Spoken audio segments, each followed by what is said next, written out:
Itong mga babae ang hilig-hilig magpakain. Nakakainis ka naman eh. Sana pinatapos mo man lang ako bago mo binunot. Alam mo ba kung sino ang pinaka-gentleman na kilala ko sa tanang buhay ko? Sino? Si Junjun mo. Bakit? Kasi kapag ka may gustong umupo, agad talaga siyang tumatayo. Ano? Aray! Ano mo nakain mo? Ba't mo tinusok? Kinukukuhan ka lang? Ang likot mo kasi. Kaya naano tuloy yung kamay mo? Nangingialam ka kasi. Akala mo naman kung ano na nangyari sa kanya.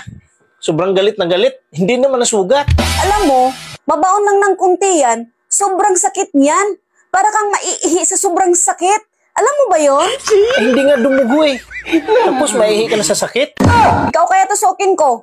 Para maniwala ka na totoo sinasabi ko. Natusok lang ng kunti. Makapagsalita, naihi agad. Nag-iinarti ka lang eh. Alam mo, pakialamero ka kasi. Mabaon na ng ganito, kaiksi yan. Parang lalabas na ihi mo. At mapapasigaw ka sa sobrang sakit. Nangingialam ka kasi. Alam mo, hindi kita maintindihan eh. Natusok ka lang ng maiksi. Ang init na ng ulo mo at parang maihi ka na sa sobrang sakit. Pero pag natusok ka ng halos isang dangkal, pag isang dangkal ba, hindi ka naiihi.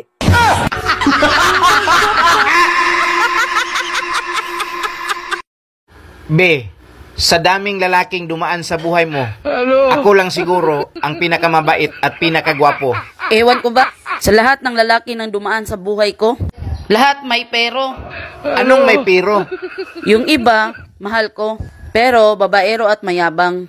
Tapos ikaw naman, pinakasalan ko, kasi mabait at gwapo. Ano? So ngayon, anong problema? Nandito na sa akin lahat ang hinahanap mo. Oh, ba't nangungurot ka? Ba't hindi mo sinabi sa akin supot ka?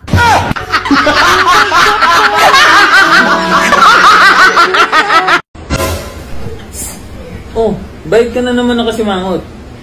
Ba't mo naman kasi binunot agad? Hindi pa nga ako tapos. Ubus na ako eh, ba't di ko bubunutin? Nakakainis ka naman eh. Sana pinatapos mo man lang ako bago mo binunot. Charger ko to eh. Asa yung charger mo? Oo. Ate, wala ako pakialam kung pangit ka. Kung hindi ka maganda, o kung wala ka kukumelon, okay lang yan. Ang importante, hindi kita gusto.